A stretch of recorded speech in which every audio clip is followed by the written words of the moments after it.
Pepe, kamusta? Hanggang kailan mo ito itutuloy? Alam mong hatol sa iyo ay kamatayan. Kamatayan? Kung iyan ang kabayaran ng pag-ibig sa bayan, ay buong puso kong tatanggapin. Mas masakit ang mabuhay na kapikit ang mga mata sa tutuanan.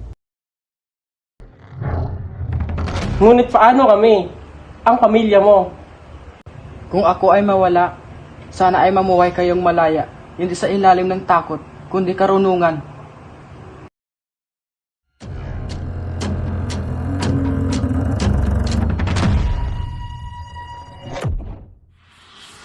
Rizal, ako ang iyong abogado.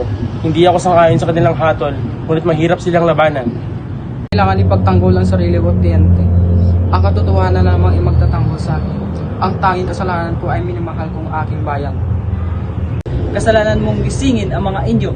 Isa kang mapalinlang, Rizal. Ang iyong mga aklat ay apoy ng kasamaan. Jose, maaari ko lamang iligtas ka. Hindi mo kailangan iligtas ako, Isabel. Ligtas na ako dahil nagawa ko ng tungkulin ko. Sabihin mo sa mga kabataan ang tunay na pag-ibig sa bayan ay walang hanggan. Paano ako mabubuhay nang wala ka? Mabuhay ka para sa tutuwanan at sa bawat umagsisikat.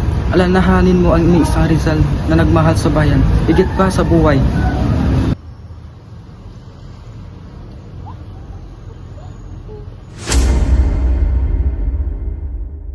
Ang kabataan, ang pag-asa ng bayan, ang mamamatay ng dahil sa iyo, inang bayan, ang pinakamataas ng karangalan. Sana'y pinili mong lumuhod, Rizal. Preparen! Apunten! Fuego!